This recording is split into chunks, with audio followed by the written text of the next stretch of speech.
Quando chegamos lá dentro da mata, nos primeiros meses, quando entramos, era calmo. Só aparecia avião bombardeiros, bombardando as matas. Mais tarde entrou a ação de tropa em grande escala. É notável como num período, talvez de 6 meses, em Angola, se montou o apoio administrativo ao registro apto a receber os batalhões e as companhias que a seguir foram em Catadupa. Por exemplo, eu fui em 28 de maio, em 15 de julho estávamos a ter a primeira ação com o inimigo, com baixas, com mortos de um lado e do outro, e passado 3 ou 4 meses havia uma corrente de frio que já permitia levar alimentos. Havia uma organização dos meios de comunicações, havia um apoio aéreo, havia uns bulldozers que já haviam umas pistas, etc. E tal. Foi notável. Na Bangon, aquelas áreas já recuperaram. Então, quando recuperaram esse lugar, pronto, surgiu os helicópteros e a avioneta da pesquisação, nós já não tínhamos carro. Chega à madrugada, cozinha a comida, apaga o fogo. Quando surge avião, notando ali, está a sair fogueira, pronto. Conte que aquele mata é bombardeado.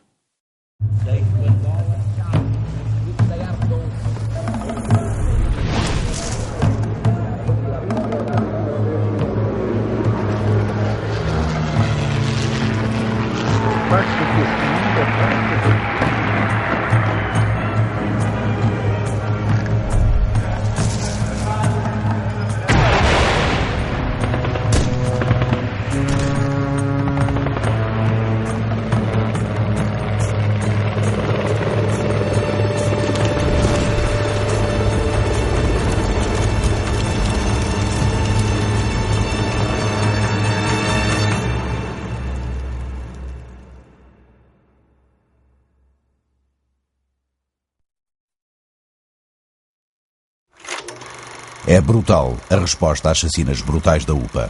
Massacres, condenações e fuzilamentos. Mocaba salva pela aviação é o símbolo da resistência portuguesa. Com militares que chegam da metrópole, as primeiras colunas partem para o norte, em 13 de maio. Os soldados levam ordens para cortar e exibir as cabeças dos rebeldes abatidos. Vão mal preparados. Militarmente modesta, a UPA provoca baixas às colunas que reabrem estradas e reocupam povoações a golpes de fogo. As notícias animam os colonos, cada vez mais confiantes com os constantes desembarques de batalhões. Namboangongo, centro de operações da UPA, é o próximo objetivo militar. E enquanto o Estado-Maior concentra e organiza meios e homens, a fisionomia de Luanda transforma-se.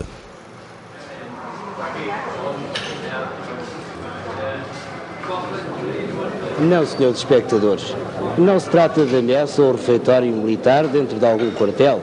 Trata-se apenas de um café da Baixa onde entrou a equipa da Rádio e Televisão Portuguesa e veio encontrar os soldados vindos da metrópole a refrescarem-se. O moço está a escrever uma carta. Para quem será esta carta que ele está a escrever? É para a Maria? Não, esta é para a minha família. Mas é para a sua família. Que é de quem tenho muitas saudades, sabe? Mas acabando esta carta quero escrever também a minha madrinha de guerra porque me tem dado bons conselhos. Caçador especial. Ótimo. Está com muito bom aspecto. Por acaso estou satisfeito. Muito satisfeito. Você veio agora, já gastou muito tempo? Não, vi no Vera Cruz. Veio no Vera Cruz. Sim. Está ótimo, sente-se bem. O tempo agora é ótimo aqui também, não faz muita diferença da metrópole. Não, cheguei no domingo no Vera Cruz. Veio ainda no Vera Cruz.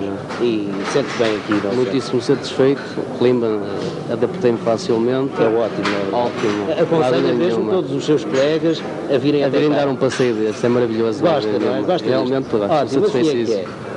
Acabados de chegar ao ambiente urbano de Luanda, os militares ignoram o que vão encontrar nas matas do interior angolano, que desconhecem totalmente. Foi escassa ou nula a informação que receberam, e o acolhimento que lhes é dispensado sugere que apenas há razões para boa disposição.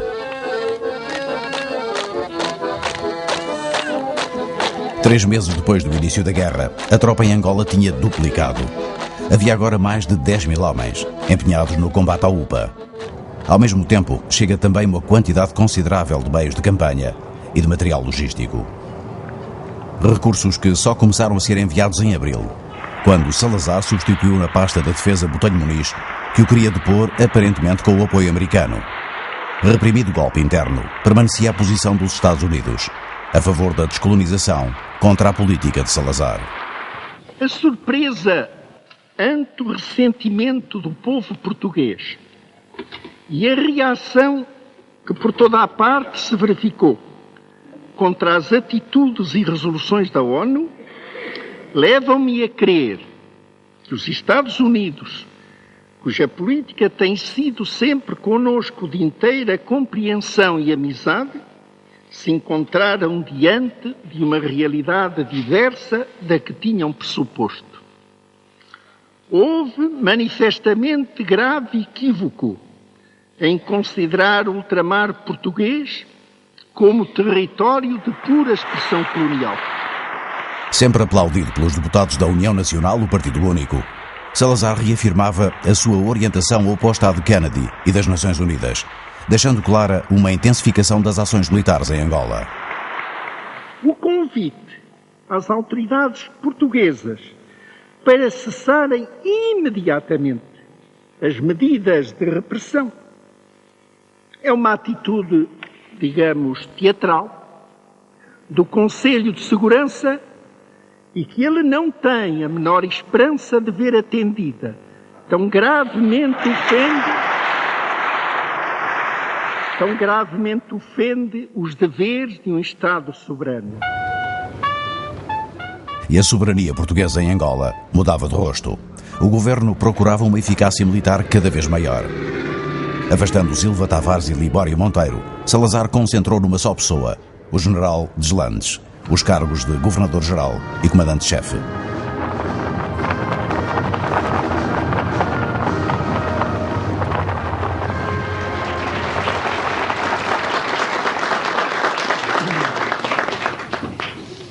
As hordas terroristas que invadiram a nossa própria casa terão de esperar de nós uma guerra sem quartel.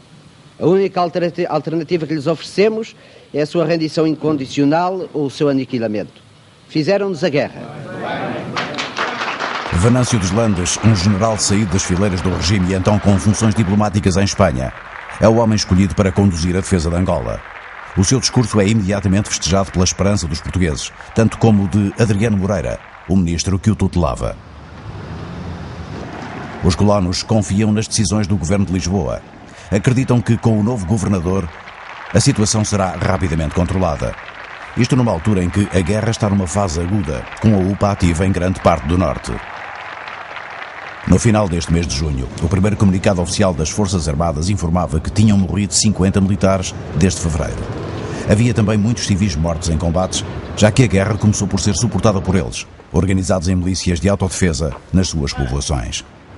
Estes civis viriam depois a ser enquadrados numa força de voluntários que atuou quer na recuperação de postos e fazendas, quer no apoio à retoma da atividade económica, nomeadamente no setor agrícola. Criado por decreto governamental ainda no mês de março, o Corpo de Voluntários de Angola instruía militarmente elementos da população, integrando-os na estrutura do Exército e sob as suas ordens. Os voluntários recebem também formação de natureza disciplinar e psicológica, além do treino físico e de combate, em campos de instrução como este, em Luanda. O Corpo de Voluntários, também criado na Guinéia e Moçambique, era formado por cerca de 2.000 homens, uma verdadeira força auxiliar da tropa, numa altura em que era ainda notória a carência de efetivos no território. E estes homens são recrutados dentro daqueles portugueses que já se estrearam em combate contra os terroristas. A nossa preocupação é discipliná-los um bocadinho, dar-lhe um bocadinho o espírito da equipe, não é? Para se deixarem comandar por nós, aplicando toda a sua longa prática de caçadores, e de homens do mato. Composto por vários escalões, o Corpo de Voluntários apoiava a defesa das cidades e das empresas. Na retoma da atividade económica nas regiões em guerra, a prioridade era então a segurança das fazendas. Há quanto tempo estão vocês aqui nesta fazenda de São Brás? De São Brás estamos há 4 ou 5 dias, tanto, úteis de trabalho. Quantos homens têm sob o seu comando? 555 indígenas, 78 brancos e 19 capatazes. Devo frisar que tenho a companhia fragmentada, Sim. Isto é, com 2 pelotões a trabalhar isolados, Sim. com 2 grupos distintos. Trabalho uma que está na fazenda Lefígio, após ter feito a colheita da fazenda Heitor. A chamada Batalha ou Campanha do Café tentava impedir que Angola comprometesse a sua quota no mercado internacional. Para isso, o Corpo de Voluntários montava segurança nas roças onde se fazia a colheita, protegendo os trabalhadores bailundos de eventuais ataques. Têm colhido muito café? Apanhamos, sim, senhor. Muito café e continuam a apanhar. Sem medo do bandido, não? Não tem medo do bandido? A gente temos. Apesar da atividade rebelde, na região de Carmona terá sido possível apanhar cerca de 70% a 80% do café. Em relação ao ano anterior, 1960, a produção sofrera uma quebra da ordem dos 10%. Estes resultados e algum apoio concedido pelo governo animavam as expectativas dos agricultores. A minha quanto ao futuro é que eu serei dos últimos a sair do Songo. Será dos últimos a sair do Songo. Como já dei provas, eu e cerca de 2 centenas que estávamos ali assim, que estivemos cerca de 70 dias sem nos despirmos de noite, enquanto, enfim, não veio tropa. Quer dizer, agora a situação melhorou um bocadinho. Bastante. Muito. E espera-se que continue a melhorar. Pois, que nós não estamos cá para outra coisa, porque isto é nosso. O Soba nasceu aqui, os meus filhos também são daqui, também aqui nasceram. Este era o discurso em que os colonos acreditavam. E agora tinham até mais razões para acreditar. Com a intervenção da tropa, a economia resistia ao colapso e começava a ser possível a circulação nas principais vias. O dispositivo operacional existente 5 meses antes, a quando da revolta de 4 de fevereiro, sofrera grandes alterações, sobretudo na zona afetada pela sublevação. A presença militar é agora bastante maior, assente principalmente em unidades de caçadores especiais. O dispositivo que interdita a fronteira já está montado. O Estado-Maior considera reunidas as condições para a primeira grande ação militar da guerra. A Operação Viriato. Mais de 1.200 homens avançam para Nambuangongo, centro operacional da UPA, a 180 km de Luanda. Tivemos logo na Pedra Verde o primeiro batismo de fogo com um morto e 2 feridos. A partir da UCUA, onde estávamos aquartelados, foi-nos dada a ordem para irmos para a Ponte do Denjo, ocupar a Ponte do Denjo. Essa ponte foi ocupada por um pelotão da minha companhia. E aí fizeram os preparativos para a tomada de Nambuangongo.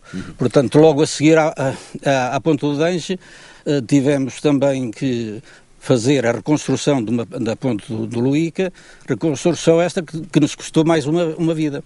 A nossa chegada ao UCUA, nós vimos desde cá de baixo, onde estava propriamente a povoação, até à fazenda do Cunha Irmão, ao longo da estrada estavam postes com cabeças. Isso, logo à nossa chegada, foi um primeiro choque bastante violento. E essas cabeças eram cabeças de quem? Não, eram cabeças de terroristas abatidos. Eu próprio discordei disso, achei que era um bocado selvagem. Estão eles convencidos, pelos feiticeiros, que se morressem com a bala de branco não mata. Portanto, se caírem com a bala de branco, os soldados, não morrem, a não ser que sejam mutilados. E, portanto, havia necessidade de cortar a cabeça a um e ao outro para dizer aos que sobreviveram que estavam em perigo também de não ressuscitar. São assim os primeiros contactos com a guerra dos homens do Batalhão de Caçadores 96. Entre esses militares que viveram a primeira grande operação do conflito, estavam os 4 convidados que aceitaram regressar a Angola, 40 anos depois, para acompanhar esta reportagem. E entre os seus inimigos na marcha para Nambuangongo, 2 homens, com quem só se encontram após entrevistas separadas. 2 comandantes da UPA, cujas forças estavam divididas por áreas. Então, a área do Kikunzu, Nambuangongo, o delegado era o Fernando Mané Maiago. A missão de reocupar Nambuangongo, situada na região montanhosa dos Dembos, foi dada aos batalhões de caçadores 96 e 114 e ao esquadrão de cavalaria 149. Avançam por vias diferentes, apoiados por artilharia, engenharia e aviação. Da zona de Quibache parte o batalhão 96 do tenente-coronel Armando Massarita. Dirige-se para a ponte Rio Dange, inflete para norte e progride por Mucondo, Kikundo e Muxaluando. Do Ambris para leste, pela estrada de Quimbumbe e Zala, avançará o esquadrão de cavalaria 149, sob as ordens do capitão Rui Abrantes. De Luanda, pelo eixo central, Cachito-Nambuangongo, o mais direto, marchará o batalhão de caçadores 114. É comandado pelo coronel Oliveira Rodrigues, mas não conseguirá chegar ao destino. O meu batalhão foi surpreendido por cerca de 500 terroristas, quase todos de calças ou calções azuis e umas camisas mais ou menos brancas e uma faixa branca na cabeça. com katanas, canhanguns e uma outra arma automática, mas caíram sobre 3 viaturas de uma cabeça de uma coluna e que nos causaram 6 mortos, nessa altura, 5 mortos e 13 feridos, e nós causamos mais de uma centena e até depois apanhamos uma carta de um fulano que se escrevia que teriam morrido mais de 150. Fortemente flageladas, as tropas do Coronel Oliveira Rodrigues acabam por abandonar a missão ao fim de algum tempo. Para a UPA era uma vitória. Bloqueando as estradas e montando emboscadas, os rebeldes travavam a marcha das forças militarmente incomparáveis do Batalhão 114 e da mesma forma tentam opor-se ao avanço do Batalhão 96. Para impedir o inimigo para não avançar, esses embondeiros, chegamos a cortar, fechar a estrada, fazia buracos na estrada, por exemplo, faça uma vara grande que o carro não pode atravessar. Eles tinham com certeza vigias que transmitiam essa informação da deslocação de uma coluna e tinham pontos estratégicos protegidos pela densa mata que bordejava as picadas, e era aí que eles se instalavam. A maca do morro, nós, por exemplo, a estrada está assim, essa é a estrada. Aqui tem a vareta das estradas. Vocês aqui no buraco das varetas, onde vocês ficam assim, deitados no chão. Cobrir mesmo o capinho, cortam o capinho mesmo, põem a cobrir mesmo a areia e tudo. Para ninguém não dar a conta ao inimigo que aí tem pessoas aí escondidas. Na berma da estrada, à direita da coluna, uma série de trincheiras individuais meticulosamente construídas, todas elas com itinerário de fuga para a floresta. O inimigo preparara com excepcional cuidado uma emboscada à coluna em terreno estrategicamente ideal. Então, depois os brancos começaram a entrar. Vinham na linha do Dange. Nós fomos comunicados que as tropas estão a vir. Toda a gente, quando chegavam ali na ponte, os carros estavam a avançar, quando toda a gente estava a sair no chão, a tropa já não tinha medo de fazer tiro. Estavam cheios de medo, estavam a oferecer as armas, podem me matar. Então, as armas foi poder. Ali onde possuímos as primeiras armas, enquanto trabalhamos com katana e canhangulos. Os canhangulos, certos canhangulos, foi utilizado jindungo lá dentro, com jindungo. Você faz um tiro aquela fumaça provoca tosse. Os primeiros verdadeiros embates do Batalhão 96 ocorrem após a passagem da ponte do Dange e depois de atingido o rio Luica, sobre o qual foi construída uma passagem quando a coluna partia para Mucondo. Primeiros feridos da tropa e primeiros mortos da UPA, entre os quais o comandante da área Maneca Paca. O Maneca Paca estava lá a comandar essas tropas deles no Mucondo e os 9 soldados apanharam-no, cortaram-lhe a cabeça e penduraram. E disseram que isso tinha acontecido. Eu só vi de longe, porque se eu soubesse eu não consentia. As investidas da UPA são insuficientes para travar cerca de 600 homens, distribuídos por 2 companhias, um pelotão de engenharia, outro de canhões e um outro de morteiros. Mas é debaixo de flagelação frequente que o Batalhão 96 atinge Mucondo, nesse dia 25 de julho. 25 de julho é exatamente a data em que parte do Ambriz, também para Nambuangongo, o Esquadrão de Cavalaria 149. Comandada pelo capitão Rui Abrantes, esta é a última força a avançar para o objetivo. É constituída por cerca de 250 homens, um contingente que, embora superior a um esquadrão convencional, revelava como eram limitados os recursos militares disponíveis. Com grande desassombro, se tivermos em conta a época e o contexto, o capitão considera a força que dirige inadequada à missão que lhe é exigida. Apesar de difícil, apesar de pretenderem que um esquadrão só resolva os problemas de uma área tão extensa, sem dúvida, à custa de elementos que nos foram concedidos, quer de artilharia, quer de engenharia, infantaria, morteiros, etc., foi constituída uma coluna que tenho o prazer de comandar, de gente que vai dirigida diretamente a Nambuangongo, que sabemos bem, havemos de aí içar uma bandeira portuguesa. Reforçado para esta missão, o esquadrão está equipado de forma idêntica à dos batalhões. Canhões sem recuo de 75 mm, morteiros, viaturas americanas das unidades NATO como os Jeeps e Jeepões Willys e veículos de transporte GMC, alguns armados com metralhadoras alemãs Breda e Dreise e, no caso do esquadrão, as Madsen, dinamarquesas. Bazucas, espingardas e metralhadoras. Era espingarda Mauser, era metralhadora Dreise e a pesada Breda. Eles também apanharam mata. Exatamente o mesmo. Os mesmos abatidos, as mesmas coisas, obstáculos, com os mesmos troncos atravessados na estrada, é tudo igual. É absolutamente igual.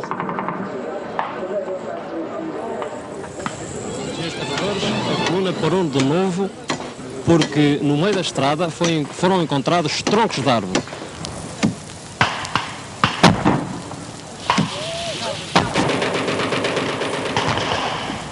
As bermas da estrada, entretanto, continuam a ser batidas pelo fogo.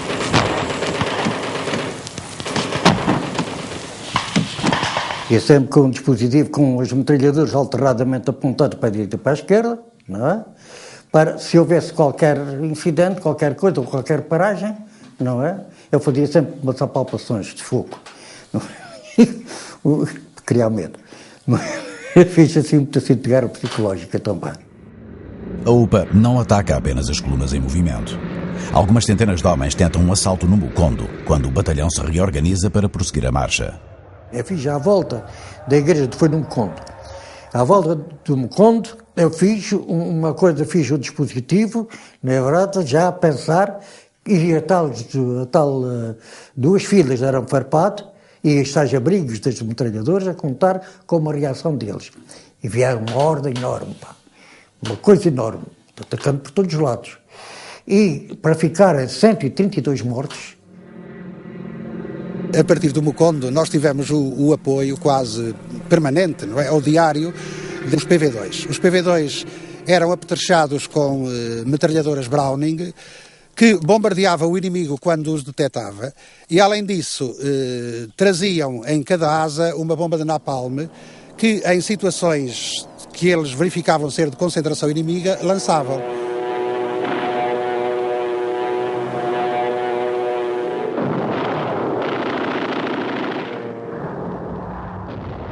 Levei o avião à chamada posição inicial e, numa linha de descida suave, com a sanzala bem na frente do nariz, premi o botão para a largada de uma das duas bombas de napalm de 200 libras, que levava suspensas das asas. O Alcínio olhou para mim e, fazendo o gesto de quem limpa qualquer coisa do papel com uma borracha, disse: "Esta podes apagar do mapa."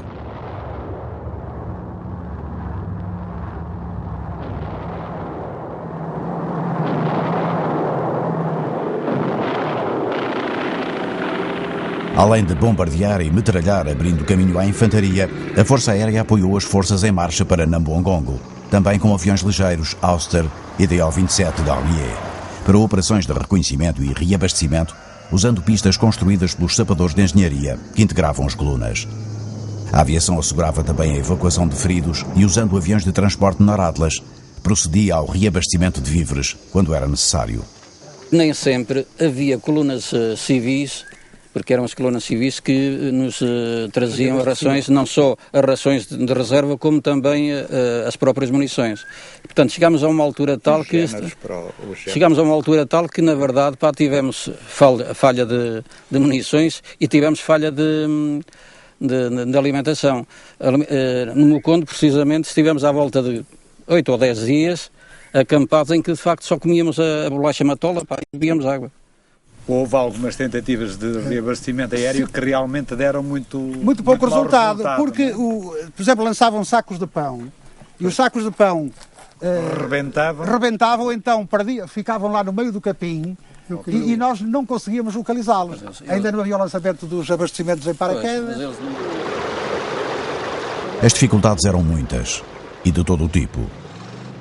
Apesar disso, no final da primeira semana de agosto, as duas colunas já estão relativamente próximas de Nambuongongo.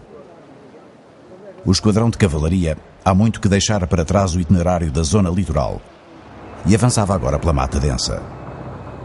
A coluna tinha combatido nas zonas de Cavunga e Quimbumbe, sofreram um morto e voltava a ser atacada às portas de Zala. Hoje, domingo, dia 6 de agosto, Estamos na região de Zala, a 2 km do posto administrativo. Estamos prontos a continuar a marcha e a ocupar essa povoação. Há momentos, um pelotão de cavalaria foi em reconhecimento e foi de novo atacada. Foi atacada a coluna e teve 2 feridos, felizmente ligeiros. Eu ia na viatura e soltei para baixo da viatura, para a beira da estrada. E quando fui, então, atingido por um tiro de canhangulo. Foi canhangulo, com certeza? Foi, sim, senhora. Então foram uns estilhaços. Feriu aí no nariz e nas costas ainda? E nas costas e no braço. Estes 2 feridos são mais 2 homens a juntar aos bastantes que já temos. Andam à volta de 16 ou 18. Felizmente feridos sem gravidade, aos quais tem prestado, dentro do possível, os primeiros socorros, desinfetando, retirando os estilhaços. No outro lado da guerra, no interior mais profundo das matas para onde tinham recuado os guerrilheiros, são festejadas com júbilo as baixas infligidas às colunas militares portuguesas. Recebidos em ambiente de grande alegria, os combatentes relatam as ações com entusiasmo, partilhado pelas famílias e pelas populações.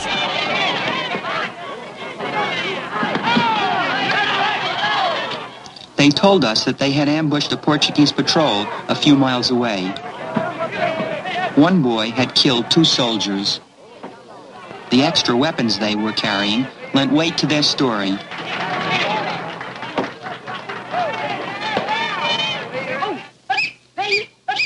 Além das sanzalas que construíam no interior das matas, os responsáveis da UPA criaram também incipientes campos de treino, onde promoviam uma instrução militar básica, ao mesmo tempo que procediam a novos recrutamentos. Nessa altura, os rebeldes recebiam algum apoio militar da Tunísia e completavam os seus recursos com material e armamento que capturavam à tropa portuguesa.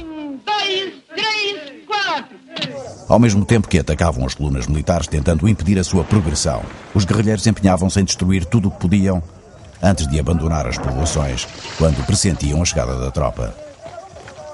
As destruições atingiam bens e produtos, nomeadamente o café armazenado, bem como infraestruturas e casas, cujas canalizações arrancam para fabricar canhangulos. Se a destruição fazia parte da atuação da UPA para enfraquecer a economia e afastar os colonos, era também largamente praticada pelos militares portugueses, em operações de limpeza com que abriam caminho. Assaltavam localidades, sanzalas e acampamentos, perseguindo guerrilheiros ou elementos da população, tidos como suspeitos de colaboração com a UPA. No seu avanço, os soldados portugueses apreendiam ou destruíam objetos ou vestígios da presença de rebeldes e incendiavam. O quadro era este. E era esta a atuação das forças em luta pelo norte de Angola.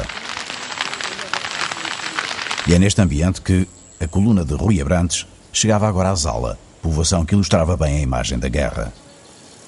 No dia 7 de agosto, manhã cedo, o Esquadrão de Cavalaria 149, refeito de tantos dias de luta extenuante, lançou o ataque a Zala. Com emoção, a coluna ultrapassou o local onde o sargento Manuel de Sousa foi morto. Aí, o inimigo flagelou as viaturas, mas sem convicção. Depois de uns momentos de vigilância, continuou o avanço.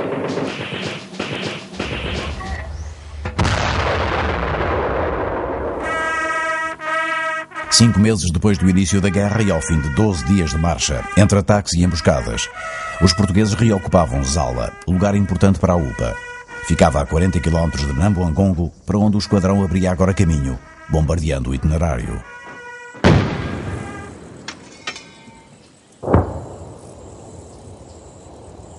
Em 7 de agosto, o esquadrão de cavalaria do capitão Rui Abrantes atingia Zala, exatamente o dia em que as forças do batalhão 96 alcançavam Muxaluando, povoação destruída pela UPA. No Onzo, onde a engenharia reconstrói uma ponte, as forças do tenente-coronel Massanita estão agora muito perto do objetivo, no meio de mata impenetrável. Selva cerrada. Entre o 11 e Nombongongo, não, antes não, mas entre o 11 e Nombongongo, eram 5 ou 6 quilómetros, era selva cerrada de um lado e do outro. E eu só tinha uma coisa a fazer. Era disparar para a frente, para a retaguarda, para a direita e para a esquerda, 20 metralhadores a fazer tiro ao mesmo tempo. Sabe o que é isto? É de ficar louco. ficar surdo, louco, com os nervos completamente desfeitos. Mas cheguei a Nambongong de 5 ou 6 km, sem um único ferido. Não é fácil apurar o número exato das baixas verificadas na Operação Viriato, que demorou cerca de um mês. Nas fileiras dos combatentes angolanos, os mortos e feridos contar-se-ão por centenas.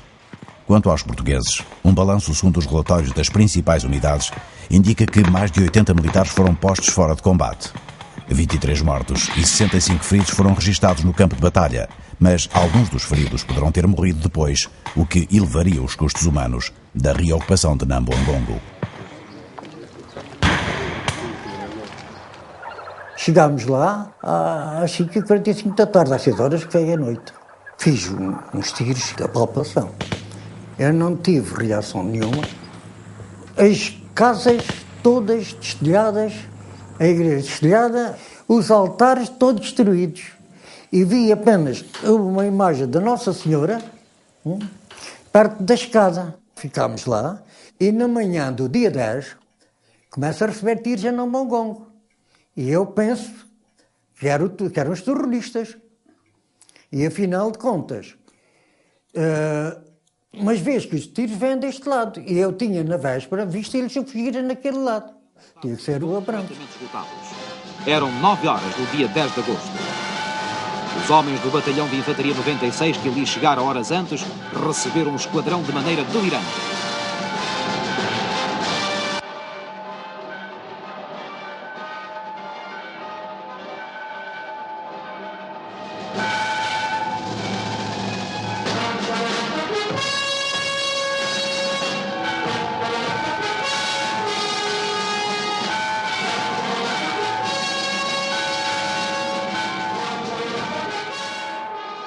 Naquela altura, quer o Abrantes, quer eu e todos os homens, já tínhamos os nervos desfeitos.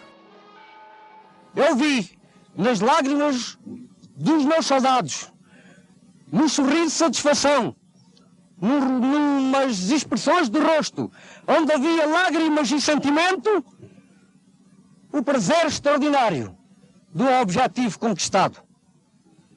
E ainda foi com emoção que nós aqui à chegada, quando o pelotão da vanguarda se punha em linha, eu vinha com eles. E chegámos a Nambongongo, vimos a imagem, coisa milagrosa, do coração de Maria, aqui absolutamente intacto. Isso parece que é um bom augúrio para o batalhão. Os soldados apenas viram a imagem de Nossa Senhora, abraçaram-se a ela. E o comandante correu também para ela e disse: se não é um milagre, é um bom presságio. E a partir deste momento a imagem é nossa.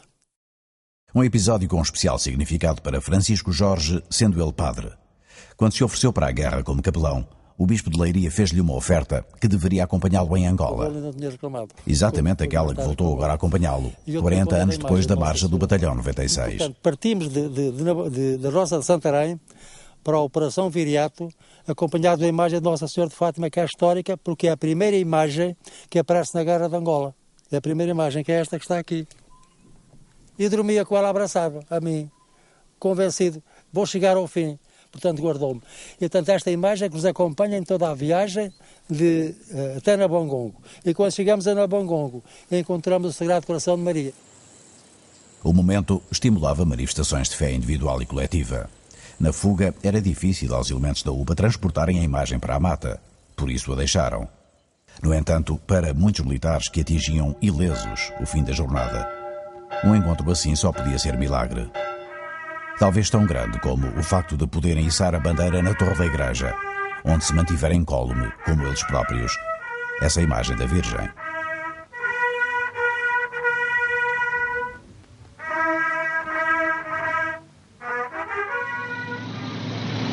Alô, Comandante Falcão. Aqui reportagem da emissora nacional que está neste momento a sobrevoar Nambongongo.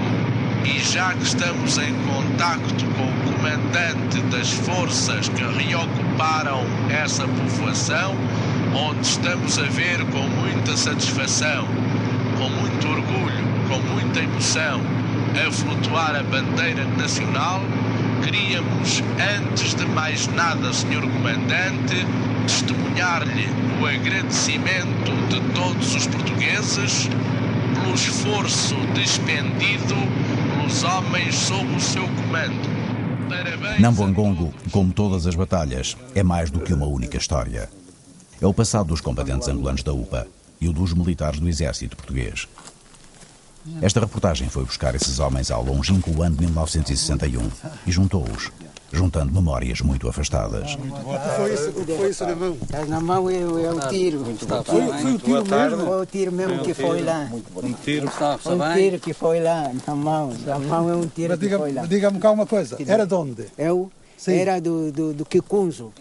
Nós chegámos lá no dia 5 de agosto de 61. O senhor lembra-se? Lembro. E o senhor viu? Sim, E o senhor também era lá do Quicunzo? Também é do Quicunzo. E vocês não nos atacaram nessa altura por quê? Antes de chegar para Mukondo, no Kingungu Kabusuka, onde houve uma grande ataque. E foi onde morreu o Maneca Paca? E onde morreu o gigante comandante Maneca Paca. Portanto, assim as forças tiveram desorganizado. Quando atacou-se no Mukondo, sim, senhor. Primeiro é no Kingungu Kabusuka. Sim. Prejuízo. Depois espantamos. Quando se organizou-se de novo na capela, lá na igreja metodista. Na missão. Lá na missão protestante. Toda feita em tijolo. Pois. Ainda não estava pronto. Também brutamente, houve um prejuízo do nosso lado. Portanto, também houve disperso da maioria da força. Houve um prejuízo bastante grande, porque nós contámos, de facto, bastantes mortes. Sim, senhor. Por que é que vocês, quando atacavam, soltavam aqueles gritos de upa, upa, upa? Aquilo ali... Diga lá. É para encorajar as pessoas, porque nós, naquele momento, armamento estávamos fracos, estávamos abaixo. Sim. Então, com coragem de muita gente a gritar, então as pessoas, quer dizer, devem de ter medo, receio de avançar, com a coragem dos outros estão a gritar, se os outros estão a avançar, eu vou recuar, logo é uma vergonha em casa, deixa eu avançar. Olha, e vocês, com esse grito também, não pensavam meter-nos medo? Não, era só para se encorajarem a vós próprios. Não era para nos meterem medo. Mas nós é que tínhamos medo, ao fim e ao cabo. Vocês também tinham medo? Pois tínhamos. Uma série de vós ao mesmo tempo, pá, vindos da mata, que era uma coisa que a gente temia, pá. Sabiam que a tropa portuguesa tinha padres? Sim, sabíamos porque o exército português sempre trabalhou com a missão católica. Portanto, é como nós também trabalhamos com a missão protestante. Nós somos metodistas. Os dois? Nós somos irmãos de Deus ao mesmo e o Pai Nosso é igual. O Pai Nosso é igual. Está bem onde a tribo é tribal. Olha, por exemplo, faço uma pergunta. Eu também sou católico, mas combati no protestante. Não podia ter voz na altura. Olha, vocês eram chefes. Catolicano. Não podia ter voz porque era a limitação, que não podia traduzir a situação de católica para evitar a confusão que ele pode fazer o endereço aos companheiros portugueses. Antes de partir para combate, tem que rezar.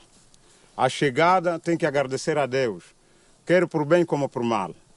É assim que fizemos até na última instante. Somos iguais. O Deus é o mesmo, o seu e o meu é o mesmo. Sim. A palavra é só no diferente, quartel ou no batalhão, no controle português, fazia as orações para nos atacar e nós também fazíamos orações para contra-ataque. O Maneca Paca comia pessoas humanas, ou carne humana. O Maneca Paca não foi o homem que comia a vida humana, não, senhor homem. Então é um homem justo, guerrilheiro e tombou muito cedo. Quando diz come pessoa, o Maneca Paca não. Não, é mentira. Vocês não fizeram resistência em Nambuangongo por quê? Nós não fizemos a resistência. Quando vimos a força foi demais. Não tive que recuar a retaguarda para isso, organizar. Tiveram medo. Nessa altura tiveram medo. E o que é que vocês pensaram quando a gente tomou Nambuangongo? Não ficamos perdidos a guerra, mas tínhamos perdido a batalha. Portanto, nessa circunstância, é assim que houve um silênciozito do vidro de todos os quartéis, onde fazíamos a movimentação, tudo quanto estiveram recuperados. Portanto, todo o homem estava em disperso. Porque a mesma força do Nambuangongo é que fortificou as forças do que Pedro, aqueles paraquedistas que chegaram. Pela primeira vez na guerra são lançados paraquedistas. De um avião C-54 Skymaster saltam sobre Gui Pedro, uma povoação para onde a UPA retirara forças que tinha em Nambuangongo, a cerca de 90 km. A operação terá surpreendido os rebeldes, que só reagiram dias depois. Então, nós saltámos em Quipedra em agosto, com bastante medo. Era o primeiro salto operacional. Tinham-nos descrito que o inimigo era muito aguerrido, que havia lá muito inimigo. E era uma coisa que envolvia um certo risco. Pelo menos era o que nos diziam. Graças a Deus correu tudo bem. Não é? Saltámos, tivemos uns indivíduos com os pés partidos e tal, umas entorces. Houve uns tiracos, mas nada de importante. Pouco tempo depois do seu primeiro lançamento, os paraquedistas são de novo chamados a intervir, desta vez na Serra da Canda, uma região próxima da fronteira que constitui uma linha de infiltração e uma zona de refúgio de guerrilheiros. A força de paraquedistas é lançada numa operação conjunta de quase 2 semanas, depois de reocupadas algumas povoações e reabertos itinerários por tropa terrestre, apoiada pela aviação. O ataque à Serra da Canda marca, aliás, o aparecimento do helicóptero na guerra, numa altura em que a atividade insurrecional continuava bastante intensa, não só na região dos Dembos, mas, nomeadamente, na área Carmona-Negage-Camabatela. A situação é acompanhada de perto pelo Ministro do Exército, Brigadeiro Mário Silva, que durante 15 dias viaja por diversas localidades, incluindo Carmona, sendo visível o aparato de segurança, eloquente sobre os receios das autoridades e da população. Em finais de agosto, mês em que tinham sido reocupadas 16 povoações, os números oficiais assinalam que desde fevereiro tinha havido perto de 100 de mortos, quase todos do Exército. O final do mês revela, entretanto, algum abrandamento da guerrilha na sequência das operações de Namboangongo e Quipedro, que levaram a uma dispersão dos elementos da UPA. Deslocando-se para o sul, os guerrilheiros entrincheiram-se na zona da Pedra Verde, onde podiam controlar as vias de acesso para o norte. A esse lugar montanhoso, situado à entrada dos Dembos, os portugueses passaram por isso a chamar o último refúgio. O principal objetivo militar português é agora uma lenda, num golpe de guerra psicológica da UPA. Uma montanha rodeada de matas impenetráveis, atravessada por galerias, onde poderes indestrutíveis esperavam a tropa.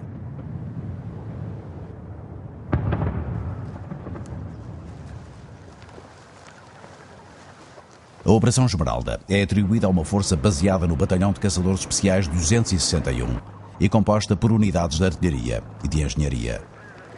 Na primeira semana, a progressão é muito cautelosa e lenta.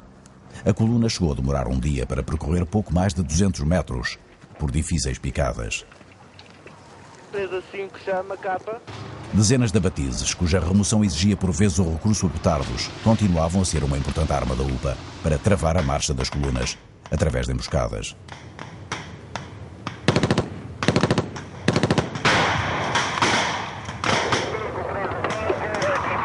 A aviação está a simular novamente o objetivo. São 3 aviões de caça, F-86, que metralham a baixa altura e bombardeiam com bombas de pequeno porte. Após uma semana de avanços por entre duros combates, a força do coronel João Prego atinge e ocupa a senzala Quissacala, entretanto atacada pela artilharia e pela força aérea. Depois da aviação ter castigado durante cerca de 2 horas e meia o objetivo bombardeiro não só da Pedra Verde como ainda as senzalas que ficam próximas, entrou agora a artilharia a abrir caminho para as companhias de caçadores.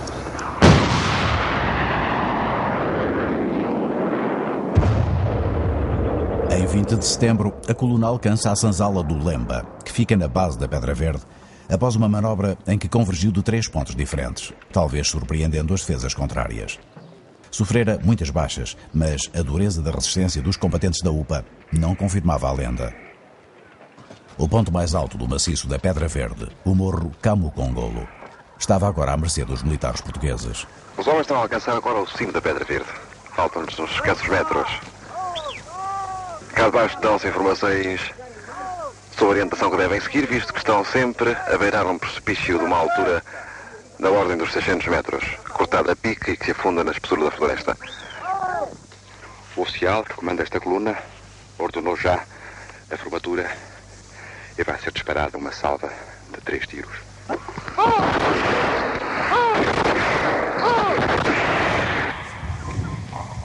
Não há dúvida que o inimigo não esperava este resultado tão rápido e que para nós cifrou em menor percas de vidas e em obtermos, na verdade, bastante material e resultados, de certo modo, imprevistos e favoráveis.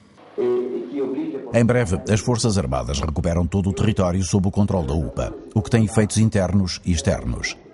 A visita a Luanda de Menem Williams, o subsecretário de Estado americano para os Assuntos da África, coincide com a tomada de Nambu-Angongo, ponto importante da atuação portuguesa, que os Estados Unidos seguem atentamente.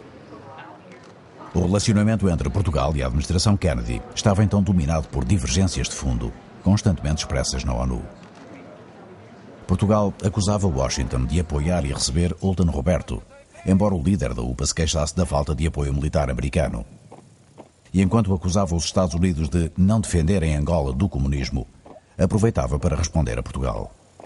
If the Portuguese have been accusing us as being a communist, because the only argument they have now, and the thing that accusing the UP as a communist, many the Western countries will back them.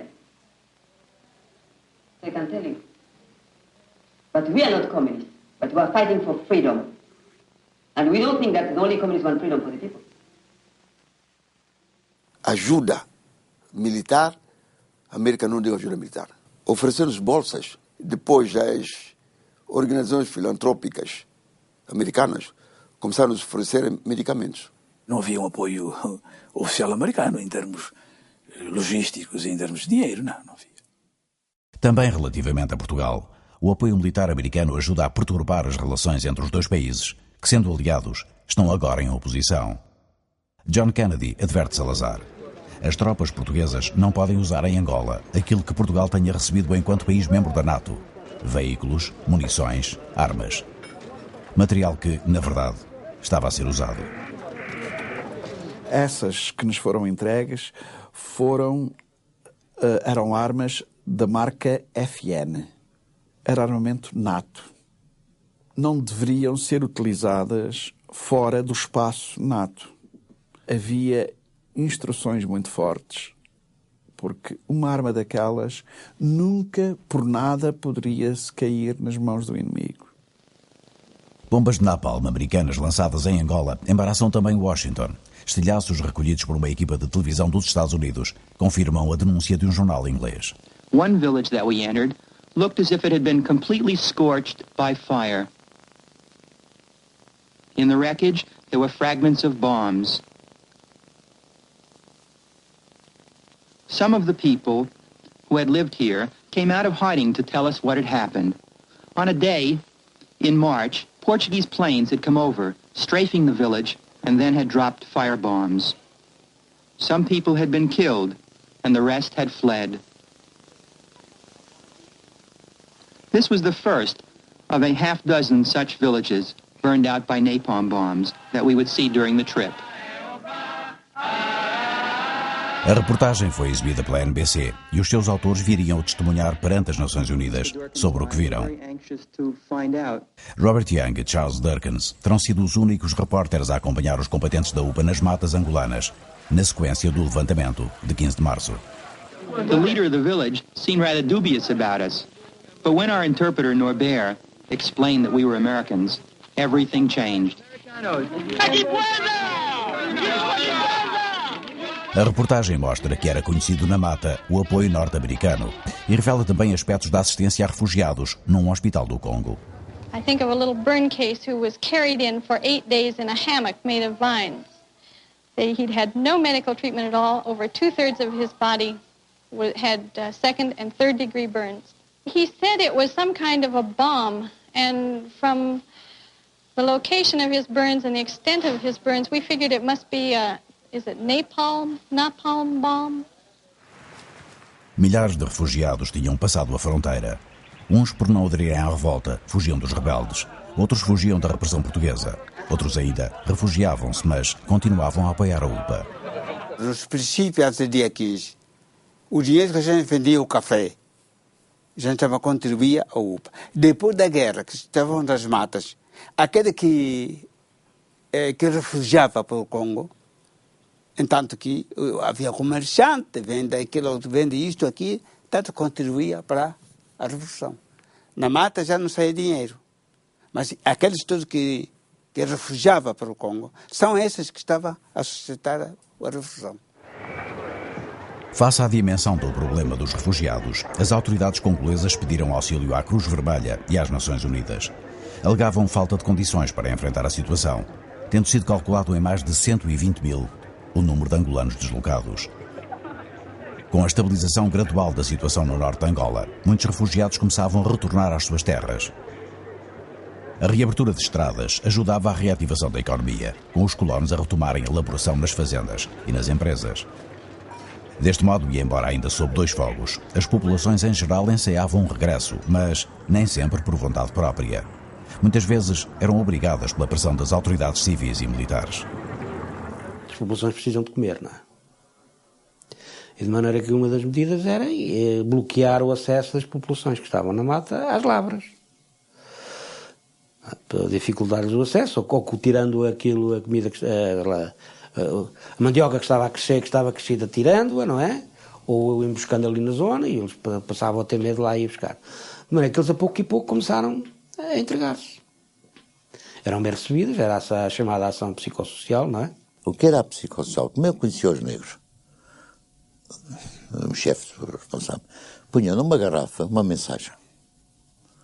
Epá, quero falar contigo para este aspecto e aquilo e tal e tal. Tinhas medo e tal e tal. Punha a rolha na garrafa e pendurava numa árvore, num sítio daquelas picadas que eles chamavam picada a pé, quer dizer, aqueles carreirinhos. Sabia que não era hoje, amanhã. Passa. E depois estendia naquelas zonas todas essas garrafas com essas mensagens. E depois de ter a zona toda percorrida, voltava atrás à primeira para saber se havia respostas. Sim, havia um trabalho de ação psicológica feita por indivíduos de ordem vária, anárquica, isto é, sem nenhuma linha de conduta a seguir. No mínimo era ridículo, não é? Só pessoas completamente fora das realidades é que querem fazer a psicossocial com os mesmos que andaram na guerra a massacrar, a incendiar, etc. Não é? Os que viviam no mato, a gente normalmente fazia uma operação ou duas em força nos sítios onde eles estavam. Os tipos achavam que mudar de vida era o melhor, e então apresentavam-se no quartel, pagavam o imposto e tinham lá uns terrenos para eles plantarem. Procurávamos contatar a população e explicar-lhe que estavam melhor do nosso lado, que estavam mais tranquilos ali, que podiam trabalhar melhor as suas lavras, que tinham mais segurança, que tinham mais apoio de saúde e alimentar e tudo, e que, portanto, ali nós os podíamos auxiliar e estavam bem connosco e que tinham segurança, não tinham que recear nada. Portugueses de Angola, aqui estamos mais uma vez para vos falar. Voltai para os vossos povos. O médico virá para curar os doentes. Virá um professor para ensinar os miúdos. Voltai. Lançando apelos a partir da povoação de Malel, junto à fronteira, o oficial de informações espera ser ouvido pelos angolanos refugiados no Congo, em aldeamentos a menos de 2 quilómetros. Para convencer as populações, a tropa junta às promessas produtos como sal e peixe seco, que escasseiam entre os refugiados. E quando voltam carregadas de mandioca que vieram buscar às lavras, as mulheres completam do outro lado da fronteira a ação psicossocial do exército. O inimigo enganou-te e tu bem o sabes. Volta para Angola. Volta para Portugal. Muitos refugiados estão agora a regressar, atravessando a fronteira. Uma linha no meio da guerra que liga e separa populações. Tal como entre a mata e as povoações, se fez uma outra fronteira. Enquanto promove o retorno, o comando militar desencadeia operações como esta, procurando impedir a infiltração dos rebeldes, que têm as bases instaladas em território congolês. As ações da UPA continuavam a manifestar-se em diversas zonas, mas, depois de uma situação que parecia fora do controlo, a tropa tinha recuperado. E durante a estação do Cacimbo, como planeara. Meio ano depois da eclosão do conflito, o quadro afigurava-se muito mais favorável às forças portuguesas, o que era visível também nas cidades. Ao regresso das populações aos campos, correspondiam nas zonas urbanas manifestações de exaltação das autoridades portuguesas. Os cartazes revelam o teor da esperança dos colonos, assente na figura de Adriano Moreira. O otimismo domina nos círculos do poder. A situação exige apenas a ação de policiamento, afirma no início de outubro, Deslandes. Quisesse ele dizer, mostrando grande visão, que o problema agora era político, ou quisesse sugerir, revelando ingenuidade, que a guerra tinha mesmo acabado, o ministro demarca-se. Os tempos não correm propícios a excessos de confiança, e não é oportuno esquecer quanto aproveitou aos nossos inimigos a descuidada maneira como confiamos na simples força e validade dos princípios que supusemos património comum das nações. O regresso à autoridade portuguesa de comunidades que desde março estavam dispersas dentro e fora de Angola mostra que a guerra vai entrar numa outra fase. A partir de agora, as populações colocam-se no centro da disputa de uma sociedade fraturada. Dividida entre forças como a UPA, que vai reorganizar-se, o MPLA, que se prepara para a luta armada, e os militares portugueses, que vão tentar separar populações e guerrilheiros, conforme os manuais da luta antissubversiva, que, na verdade, mal conhecem. Estamos contentes por ter acabado a guerra. E a guerra é uma coisa que faz mal a gente que não tem culpa. Morrem crianças que não têm culpa, morrem mulheres que não têm culpa e morrem também homens que têm culpa.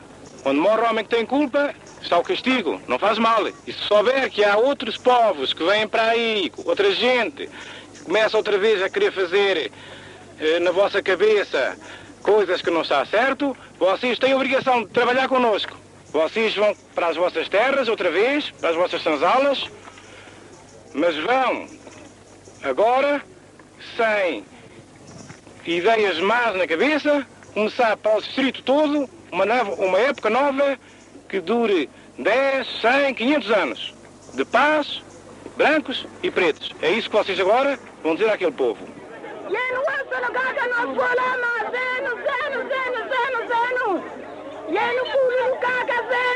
Aldeias inteiras voltavam à região de Carmona e muitos homens entregavam as armas. Mas, ao contrário do que podia parecer e do que dizia Rebocho Vaz, a guerra não terminava. Na verdade, tinha apenas começado.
Parte do